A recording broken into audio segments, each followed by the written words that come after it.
Okay, good afternoon. Today's topic is marketing environment in marketing management subject. Let us define what is the meaning of marketing environment.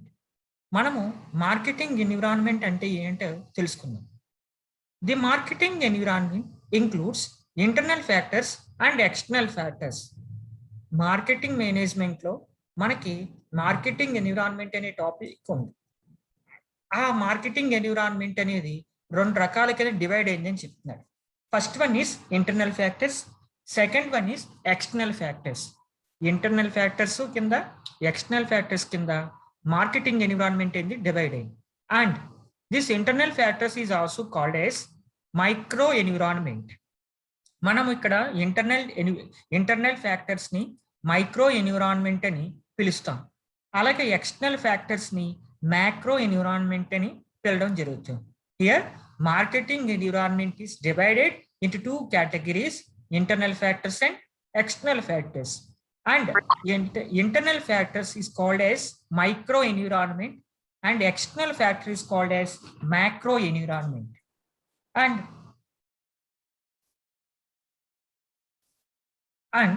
the internal factor consists of organization employees, customers, shareholders, retailers, and distributors. And the external factors will consist about political, legal, social, technological, economical issues that surrounded the business and influence its marketing operation. Marketing environment అనేది దాంట్లో internal factors, external factors ఉంటాయి. Internal ఫ్యాక్టర్ని micro environment అంటాం, ఈ external ఫ్యాక్టర్ని macro environment అంటాం. ఈ micro ఎన్విరాన్మెంట్లో employees, customers, shareholders, retailers and distributors గురించి మనం చెప్పుకుంటాం. And coming to the macro environment consists of political issues, legal issues, social, technological, economical and coming to the marketing environment, some of these factors are controllable while some are uncontrollable and require business operation to change accordingly. ఇక్కడ marketing environment లో internal factors, external factors అన్నాం. Internal factors ని ఇక్కడ మార్కెట్లోని మనం ఈజీగా control చేయగలం. కానీ external factors అని వచ్చేటప్పటికి ఈ political, legal, social, technological, economical problems అనేవి కొంచెం critical problems. We cannot solve or control this problems in easy method. ఇవి కంట్రోల్ చేయడం అనేది అంత ఈజీ కాదని చెప్తున్నారు. Every organisation must know the awareness of marketing environment concept. ప్రతి ఆర్గనైజేషన్, ప్రతి ఇండస్ట్రీ, ప్రతి మార్కెటింగ్ సంబంధించిన ఏ వ్యాపారం అయినా సరే మార్కెటింగ్ ఎన్విరాన్మెంట్ యొక్క కాన్సెప్ట్ గురించి ఖచ్చితంగా తెలిసి ఉండాలి అని చెప్తున్నారు. ఒకవేళ మీకు తెలిసి లేకపోతే నెగటివ్ ఇంపాక్ట్ అనేది నీ బిజినెస్ మీద పడుతుంది అని చెప్తున్నారు. మార్కెటింగ్ ఎన్విరాన్మెంట్ అనే కాన్సెప్ట్ మీకు తెలియకపోతే నెగటివ్ ఇంపాక్ట్ అనేది మీకు ఉంటుంది అని చెప్తున్నారు. సో మార్కెటింగ్ ఎన్విరాన్మెంట్ తెలుసుకోవడం వల్ల ఆర్గనైజేషన్కి ఒక వాల్యుబుల్ రిపోర్ట్ ఉంటుంది. You can able to understand the different customers యొక్క ఒపీనియన్ ఏంటి, మార్కెట్లో మన కంపెనీ వాల్యూ ఎలా ఉంది, different circumstances which are related to marketing సంబంధించి ఇన్ఫర్మేషన్ అంతా కూడా మార్కెటింగ్ ఎన్విరాన్మెంట్ అనేది మనకి తెలియజేస్తుందని ఇక్కడ చెప్తున్నారు. And the internal marketing environment includes all the factors that are within the organisation affects the overall business. ఇక్కడ ఇంటర్నల్ మార్కెటింగ్ లో కొన్ని ఎలిమెంట్స్ ఉంటాయని చెప్పుకున్నాం. ఈ ఎలిమెంట్స్ అన్ని కూడా ఆర్గనైజేషన్లోని ఉంటాయి అని చెప్తున్నాయి, విత్ ఇన్ ది ఆర్గనైజేషన్ అని చెప్తున్నాయి. And it will effects the overall the business. ఇది బిజినెస్ మీద ప్రభావితం చూపిస్తుంది అని చెప్తున్నాడు. దీస్ ఫ్యాక్టర్స్ ఇంక్లూడ్, ఈ ఫ్యాక్టర్స్ ఏముంటాయంటే labour, inventory, company policy, logistics, budget, capital assets. Capital assets అంటే ఇన్వెస్ట్మెంట్లు, ఓకే. బడ్జెట్, ఆర్గనైజేషన్లో మన బడ్జెట్ రూపొందిస్తాం అది. కంపెనీ పాలసీ అంటే organization vision and mission, goal, objective. Mission means strategy, planning, దాని గురించి. Logistics means supplying the raw materials, and distributing the products and services towards the customers. Logistics అంటే కంపెనీలో తయారైన ప్రొడక్ట్ని కస్టమర్ చేతికి అందిలా చూడడం. ఎలాగెళ్తుంది? మ్యానుఫ్యాక్చర్ దగ్గర నుంచి డిస్ట్రిబ్యూటర్ కొంటాడు, డిస్ట్రిబ్యూటర్ దగ్గర నుంచి హోల్సేలర్ కొంటాడు, హోల్సేలర్ నుంచి రీటైలర్ కొంటాడు, రీటైలర్ నుంచి కస్టమర్ కొంటాడు. వీళ్ళందరి దగ్గరికి ప్రొడక్ట్స్ వెళ్ళాలంటే లాజిస్టిక్స్ ఉండాలి, అంటే ట్రాన్స్పోర్టేషన్. ఓకే, హెవీ వెహికల్స్ మన ప్రొడక్ట్స్ని పట్టుకెళ్తాయి కదా, దాన్ని ఇక్కడ లాజిస్టిక్స్ అంటారు. మనం ఫారెన్ ఎక్స్పోర్ట్ చేయాలంటే ఎయిర్ బస్సెస్ని ఉపయోగించుకొని మనం ఎక్స్పోర్ట్ చేయడం అనేది జరుగుతుంది. అలాగే లేబర్, లేబర్ అంటే మీకు తెలుసు కదా, డౌన్ లెవెల్ ఎంప్లాయీస్ని ఆర్గనైజేషన్ లేబర్ అంటారు. At present period we are not calling labour. Labour అని పిలవడం అనేది ఇన్సల్టింగ్ వర్డ్గా ఉంది కనుక ప్రజెంట్ లేబర్ అనే పదవాన్ని మనం పిలవడం జరగట్లేదు. We are using workmen, workforce, gangmen instead of labour. Labour అనే పదం బదులు మనం వర్క్మెన్ అని, గ్యాంగ్మెన్ అని, వర్క్ ఫోర్స్ అని ఇలాగా రకరకాల పేర్లను ఉపయోగించడం జరుగుతుంది. మన సొసైటీలో ఎవరిని ఇన్సల్ట్ చేయడానికి మనకి రైట్స్ అనేవి లేవు. సో ఎవరిని ఇన్సల్ట్ చేయడానికి మనకి రైట్స్ లేవు కనుక మనం ఇన్సల్టింగ్ వర్డ్ అనేది house wife, labour, red bus ఈ పదాలని మనము చేంజ్ చేసేయడం జరిగింది. Okay, and inventory, company policy, logistics, labour, budget, capital assets. These factors will be coming under internal environment and which are a part of organization and affects the marketing decision and its relationship with the customers. ఇక్కడ organisation కి marketing decision తీసుకోవాలి. So marketing decision తీసుకోవాలి అంటే organisation want to understand the customer need, want and demand. Here our organisation want to understand the customer mindset and we should have the proper relationship with customers. Then only we can take the correct marketing decision in the organization అని చెప్తున్నాను. And coming to the micro environment, micro ఎన్విరాన్మెంట్కి వచ్చేటప్పటికి ఇక్కడ ఏం చెప్తున్నాడు? These are very closely associated operations of business influencing functions. Here micro environment consisting of organization employees, suppliers, retailers and distributors, shareholders, competitors, government, general public. These are controllable under extent of micro environment అని చెప్పింది. ఇక్కడ internal environment అయినా micro environment అయినా ఒకటే.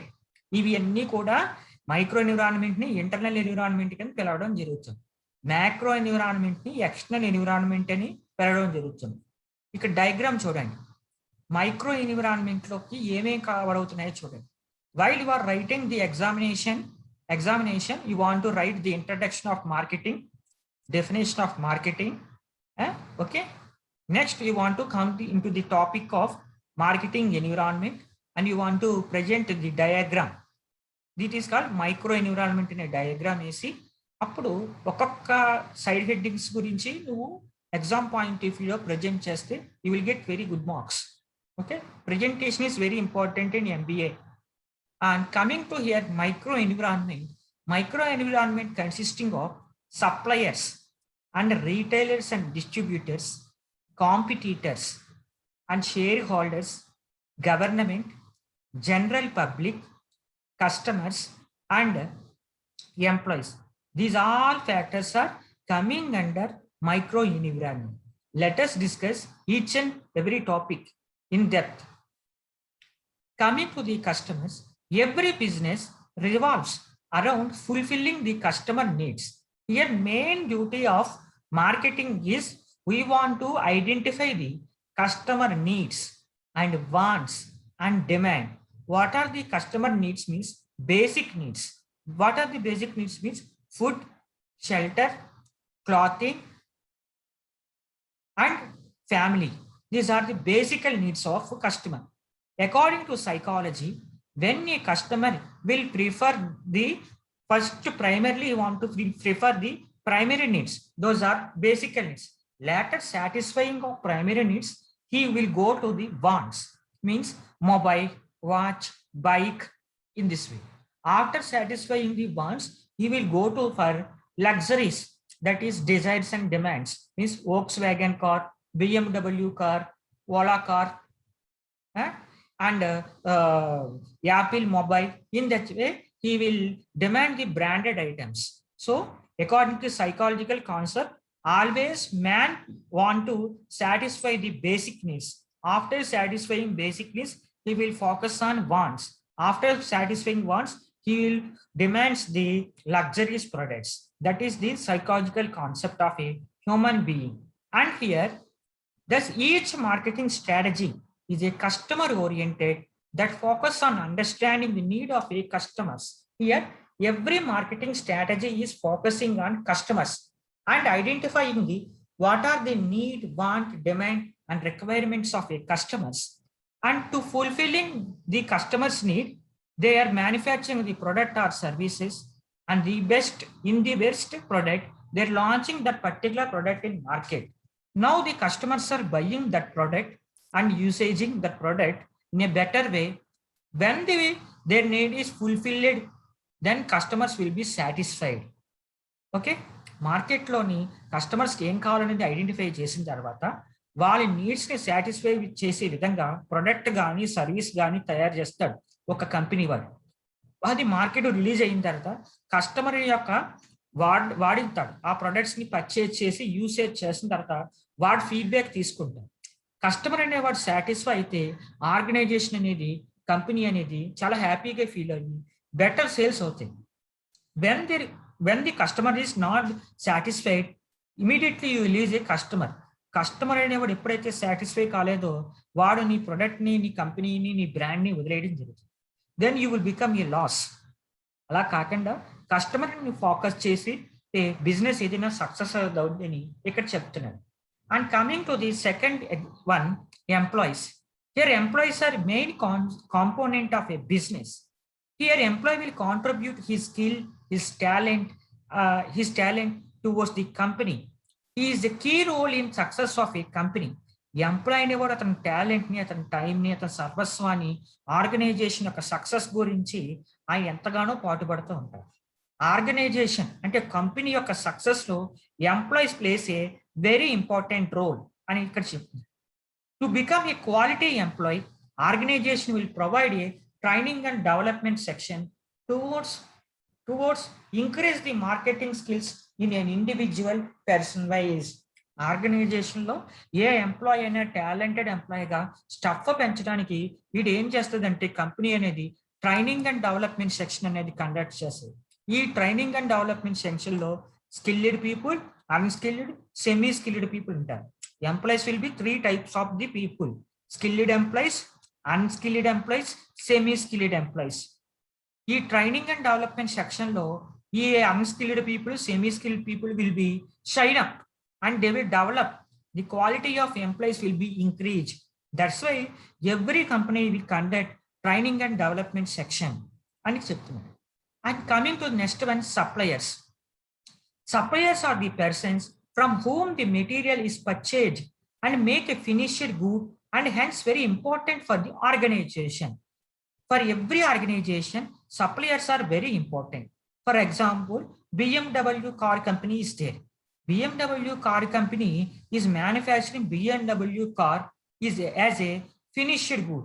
ఇక్కడ కార్ను తయారు చేస్తుంది BMW company అని చెప్తున్నాం. కార్ అనేది ఒక ఫినిష్డ్ గుడ్. కారును తయారు చేయాలంటే we need tires and sitting system, glasses, machinery, next engine, body of a car. ఇవన్నీ కూడా BMW కంపెనీ మ్యానుఫ్యాక్చరింగ్ చేయాలి. Different companies will be manufactured. These are the raw materials of a finished good of a car. Now, this BMW company will have the different suppliers. They will buy from their suppliers raw material or some semi-finished goods, and finally they will process or they will assemble these raw materials. Finally we will get a finished good. So వీడికి different products రా materials రూపంలో ఉంటాయి. ఇది ప్రాసెస్లో కానీ ఒక గూడ్ని తయారు చేస్తారు, లేదంటే అసెంబ్లింగ్ చేయడం ద్వారా ఒక గూడ్ అనేది దాన్ని తయారు చేసి ఫైనల్ ఫినిష్డ్ గూడ్స్ అనేది ఇక్కడ BMW కార్ అనేది చేయడం జరుగుతుంది. కంపెనీ అనేది కారుని మ్యానుఫ్యాక్చరింగ్ చేయడం జరుగుతుంది. After completing of manufacturing BMW car, they will launch that car in the market. And here they will identify the suppliers exist in the market and choosing the best fulfills farms requirement. ఇక్కడ ఈ కార్ని manufacturing చేసేటప్పుడు different రా materials కావాలి అని మనకు తెలిసింది. So ఈ డిఫరెంట్ రా మెటీరియల్స్ అన్ని కూడా డిఫరెంట్ సప్లయర్స్ నుంచి మనకు వస్తాయి.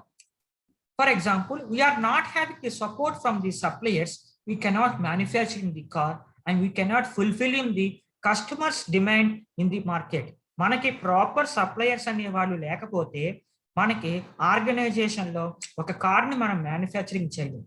ఎప్పుడైతే నువ్వు ప్రాపర్గా ఒక కార్ని మ్యానుఫ్యాక్చరింగ్ చేయలేవో you cannot fulfilling the customers desire. నువ్వు కస్టమర్ యొక్క రిక్వైర్మెంట్ని ఫుల్ఫిల్ చేయలేవు. Then your business will be a failure. So supplier is very important in marketing environment. And coming to the retailers and distributors, the channel partners play an imperative role in determining success of marketing operations. Marketing లోని different operations లోని ఈ retailers కానీ distributors కానీ చాలా important అని చెప్తున్నాడు.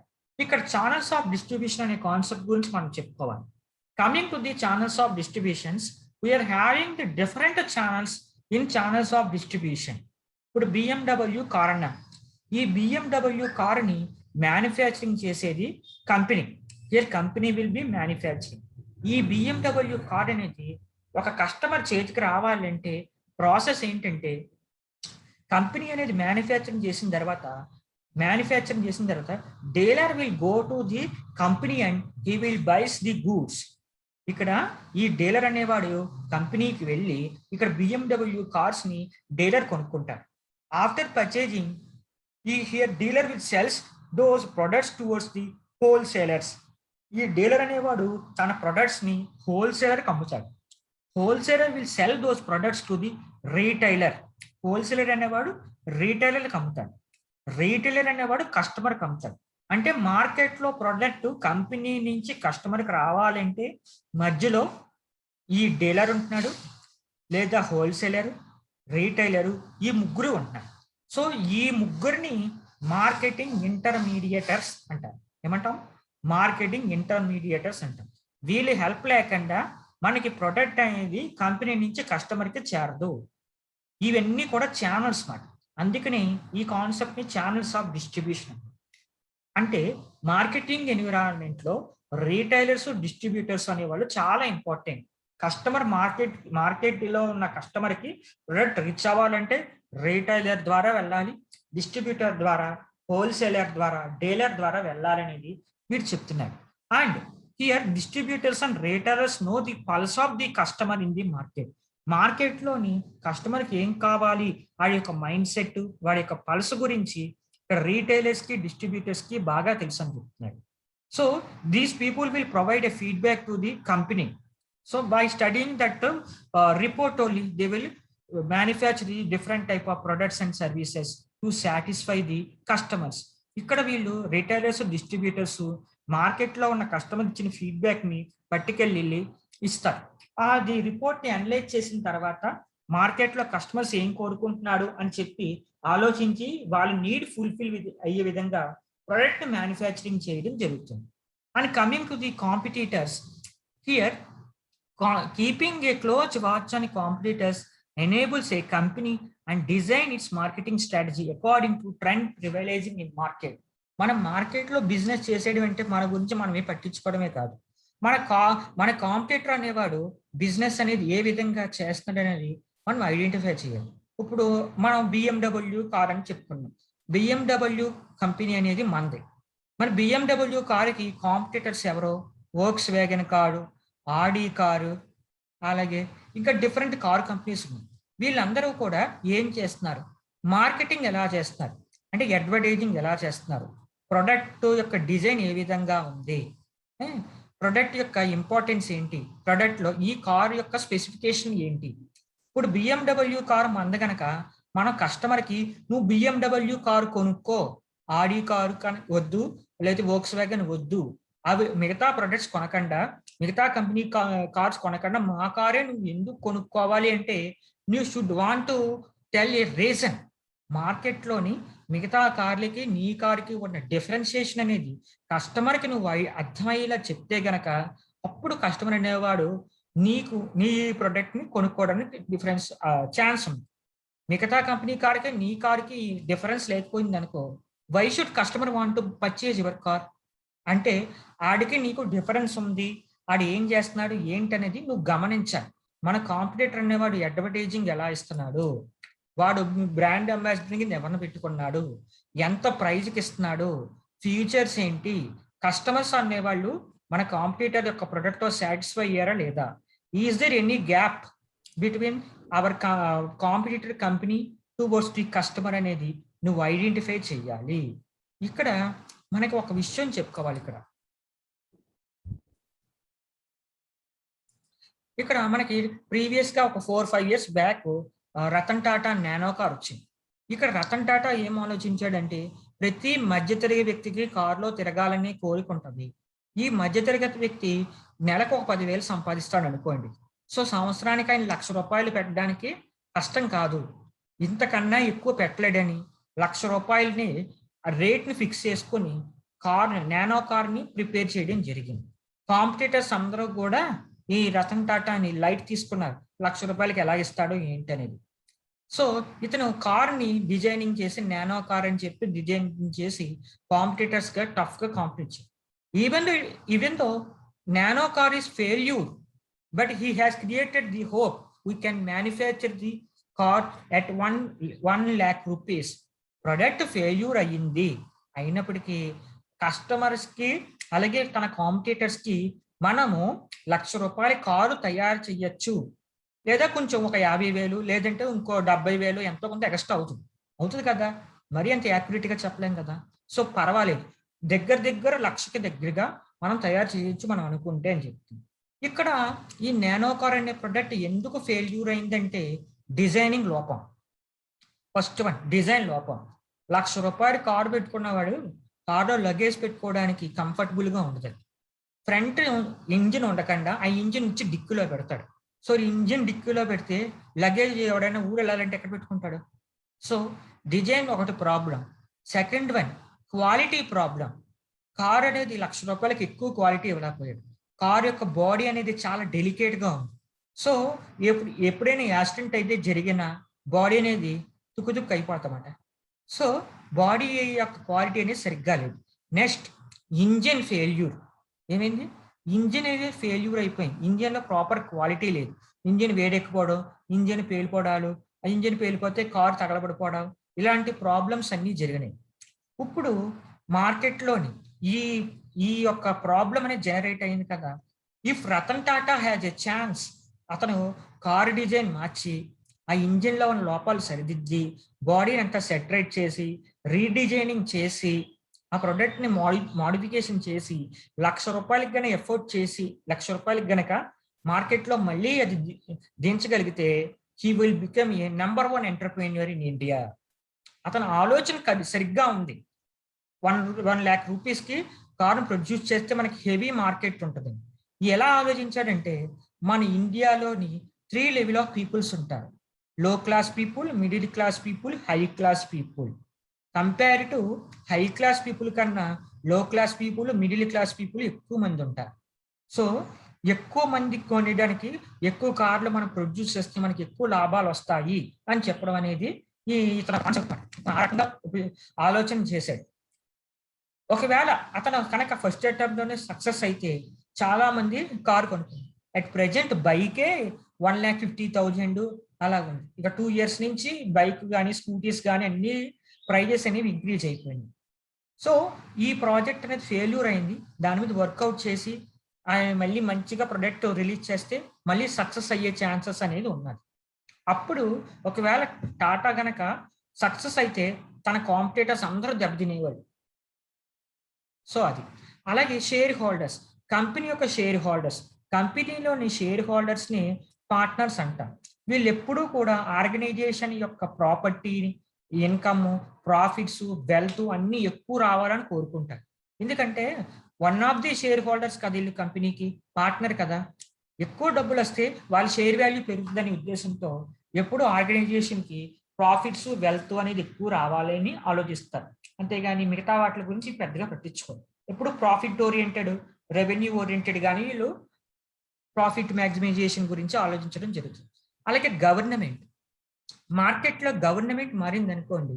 For example మన ఇండియాలోని గవర్నమెంట్ మారిపోయింది. ఇప్పుడు బీజేపీ గవర్నమెంట్ వెళ్ళిపోయి కాంగ్రెస్ గవర్నమెంట్ వచ్చిందండి. కాంగ్రెస్ గవర్నమెంట్ కొన్ని కంపెనీలకు ఫేవరబుల్ గా ఉంది. అలాగే కొత్త రకం పాలసీలు తెచ్చింది, కొత్త రకం ప్రైజింగ్ పాలసీ తెచ్చింది.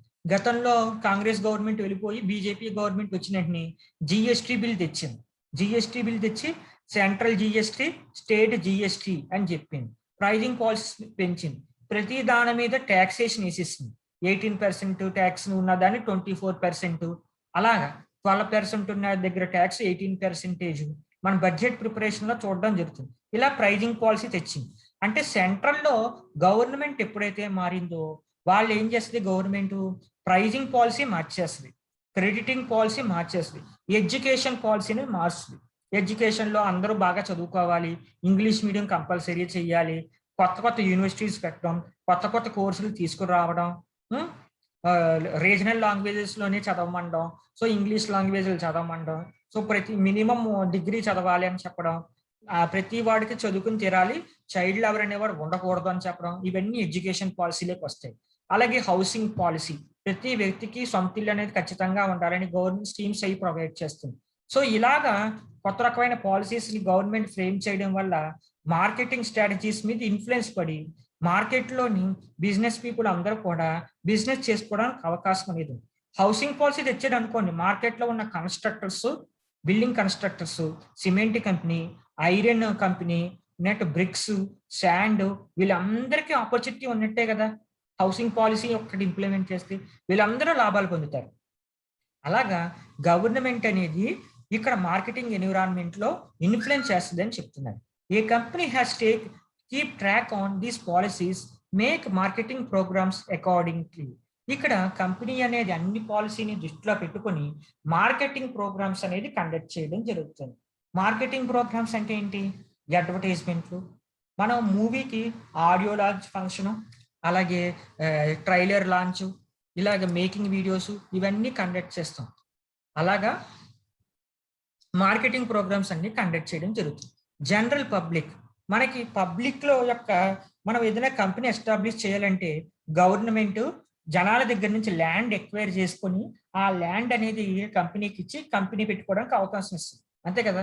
మన అమరావతి క్యాపిటల్ ఉంది, అమరావతి క్యాపిటల్ చేయడానికి ప్రీవియస్ చీఫ్ మినిస్టర్ ఏం చేశాడు, అక్కడ అమరావతి, గుంటూరు, విజయవాడలో ఉన్న రైతుల దగ్గర నుంచి, అక్కడ ఉన్న సిటిజన్ దగ్గర నుంచి 33,000 ఎకరాలని వాళ్ళ దగ్గర నుంచి లాక్కుని ఉన్నారు. అక్కడ వాళ్ళందరూ త్యాగాలు చేశారు.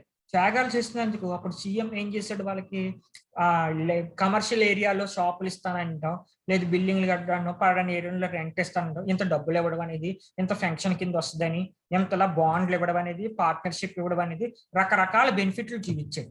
అదే ఒక కంపెనీ అనుకోండి, రిలయన్స్ కంపెనీయో ఇది అనుకోండి, వీరు కంపెనీ బయట సొసైటీలో సిటిజన్స్ అందరూ త్యాగాలు చేసి వాళ్ళు మీకు ఇండస్ట్రీకి చోటు ఇచ్చారు కనుక ఈ ఇండస్ట్రీస్ ఏం చేయాలంటే కృతజ్ఞతగా కార్పొరేట్ సోషల్ రెస్పాన్సిబిలిటీ అనే కాన్సెప్ట్ ద్వారా వీళ్ళు ఏం చేస్తారంటే మంచినీళ్ళు ప్రొవైడ్ చేయడం, లేదా పేదవాళ్ళకి చదువులు చెప్పించడం, మెరిట్ స్కాలర్షిప్ ఇవ్వడం, బట్టలు ఇవ్వడం, తర్వాత ఫుడ్ పెట్టడం, రోడ్స్ వేయడం, ట్రాన్స్పోర్టేషన్ ప్రొవైడ్ చేయడం, హెల్త్ కార్డ్స్ ఇవ్వడం, హెల్త్ ట్రీట్మెంట్లు, హెల్త్ క్యాంపెయినింగ్స్ కండక్ట్ చేయడం, లోకల్ పీపుల్కి ఎంప్లాయ్మెంట్ ఇవ్వడం, ఇలాగ ఆర్ఫన్ హౌసెస్ అంటే అనాథాశ్రమాలకు విరాళాలు ఇవ్వడం, వృద్ధాశ్రమాలకు విరాళాలు ఇవ్వడం.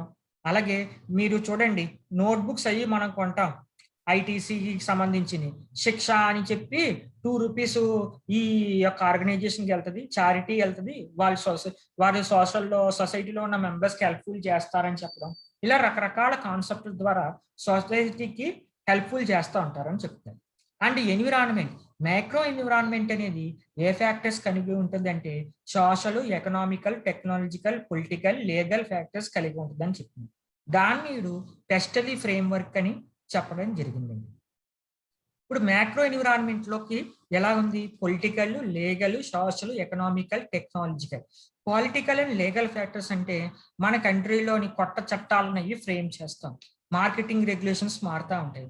పాలిటిక్స్లోని పార్టీస్ మారింది అనుకోండి, వెంటనే బిజినెస్ యొక్క కండిషన్స్ రూల్స్ అనేవి మార్చడానికి జరుగుతుంది. అలాగే ట్యాక్సులు ఇంక్రీజ్ చేయాలి. అట్ ప్రెజెంట్ చూడండి, పెట్రోల్ రేటు, డీజిల్ రేటు అన్ని కూడా 100 రూపీస్ దాటేసింది. అంటే ప్రెజెంట్ కొత్త గవర్నమెంట్ వచ్చాక తీసుకునే నిర్ణయాలు. అలాగే duties, codes, practices, marketing regulations ప్రతిదీ మార్చడానికి ట్రై చేస్తుంది. ప్రీవియస్ గవర్నమెంట్ టోల్ గేట్లు పెడితే ప్రజెంట్ గవర్నమెంట్ టోల్ గేట్లన్నీ ఎత్తేయాలని నిర్ణయించుకుంది. అలాగే అడిషనల్ ట్యాక్సెస్ కండక్ట్ చేసింది, జిఎస్టీని తెచ్చింది. ఇలాగ పొలిటికల్ గా చాలా చేంజెస్ అనేవి తీసుకొస్తుంది. సో మార్కెటింగ్ లో ఈ పొలిటికల్ తో మనకు సంబంధం ఖచ్చితంగా ఉండాలి గవర్నమెంట్ నుంచి. సో ఇవన్నీ మనం ఫాలో అవుతే గవర్నమెంట్ మనకి లైసెన్స్ ప్రొవైడ్ చేస్తుంది. Otherwise they will seal our company అనేది ఇక్కడ ఉద్దేశం. అండ్ ఎకనామికల్ ఫ్యాక్టర్స్ అనేది ఏం చెప్తుందంటే, different faces it is under going case of resection. మనం ఆర్థిక మాన్యం, ఇప్పుడు కోవిడ్ ఉంది, ప్రీవియస్ 2021లోని కూడా ఎకానమీ అనేది సరిగ్గా లేదు. అసలు ఎవడో కూడా వ్యాపారాలు సరిగ్గా జరగలేదు, ఎవరికి సరైన ఉద్యోగాలు లేవు, ఇలా చాలా ప్రాబ్లమ్స్, ఎక్కడ గ్రోత్ లేదు. దీనివల్ల ఏంటంటే జరగవలసిన గ్రోత్ జరగలేదు, ఇన్కమ్ జనరేట్ అవ్వలేదు. దానివల్ల రిసెషన్ అనేది వస్తుంది, కరువు అనేది వస్తుంది. అప్పుడు ధరలన్నీ పెరిగిపోతూ ఉంటాయి. సో అవన్నీ కంట్రోలింగ్ అనేది దృష్టిలో పెట్టుకొని నువ్వు ఈ ఇన్ఫ్లేషన్ పీరియడ్ని, ఈ రిసెషన్ పీరియడ్ని దృష్టిలో పెట్టుకొని మార్కెటింగ్లో ఉన్న కండిషన్స్ అన్ని సెటరేట్ చేయాలి అని చెప్తున్నాడు. అందుకని ఎకనామికల్ ఫ్యాక్టర్స్ చదవమంటున్నాడు. అలాగే ఇండియాలో ముంబై, ఢిల్లీ, చెన్నై, హైదరాబాద్లో, బెంగళూరు ఈ 5 బెస్ట్ సిటీ ఏంటంటే హైదరాబాద్ అని చెప్పుకుంటాం. ఎందుకు హైదరాబాద్ అని చెప్పుకుంటా ఉంటే, హైదరాబాద్లోని లో class people, middle class people, high class people ఇలా ముగ్గురు కలిసి జీవించవచ్చు, బతకచ్చు. మిగతా సిటీస్లో అలా బతకడానికి ఉంటుంది. బెంగళూరు చాలా కాస్ట్ ఆఫ్ లివింగ్ చాలా ఎక్కువగా ఉంటుంది. Labour people, middle class people అక్కడ బతకలేరు. సో ఈ ఎకనామికల్ కండిషన్స్ బట్టి మన బిజినెస్ ఏ విధంగా చేయాలనేది కూడా నిర్ణయం తీసుకుంటం జరుగుతుంది అని చెప్తున్నారు. సోషల్ ఫ్యాక్టర్స్, బిజినెస్ అనేది సొసైటీలో ఎలా ఆపరేట్ చేస్తున్నాము, సొసైటీలో నీ యొక్క రెస్పాన్సిబిలిటీ ఏ విధంగా ఉంది. ఇక్కడ చీటింగ్ అనేది చేయకూడదు, మార్కెట్లో కస్టమర్స్ని మోసం చేయకూడదు. ఇక్కడ లోకల్ పీపుల్కి కొంతమందికి సెంటిమెంట్స్ ఉంటాయి. ఆ సెంటిమెంట్స్ని నువ్వు వాళ్ళ యొక్క భావాలని నువ్వు హాని కలిగించకూడదు, వాళ్ళకి బాధ పెట్టకూడదు. సో అలా బాధ పెట్టినట్టు పబ్లిక్లో నీకు సపోర్టు పోద్ది.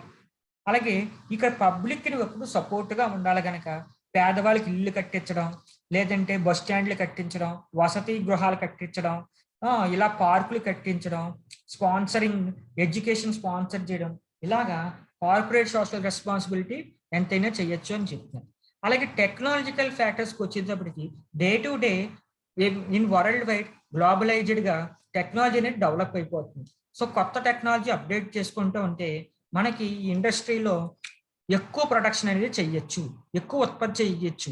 దాని ద్వారా టైం కన్జ్యూమింగ్ అవుతుంది, టైం కన్జ్యూమింగ్ తగ్గుతుంది, ఎక్కువ బిజినెస్ చేయొచ్చు, ఎక్కువ ఎక్స్పోర్ట్ చేయొచ్చు. అలాగే బిజినెస్ అనేది ఒక హై లెవెల్కి తీసుకెళ్ళవచ్చు. అందుకని టెక్నాలజికల్ అప్డేట్మెంట్ అనేది చేసుకోమంటడం జరుగుతుంది.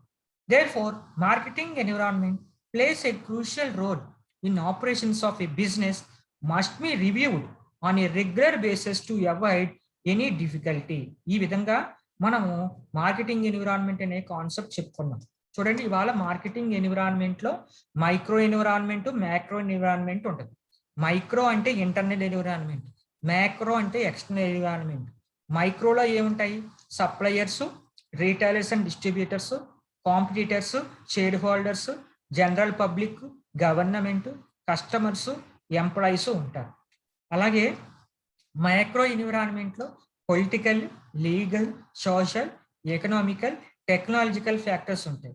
దీని అంత కాన్సెప్ట్ని మనము బిజినెస్ ఎన్విరాన్మెంట్ అని అంటాం.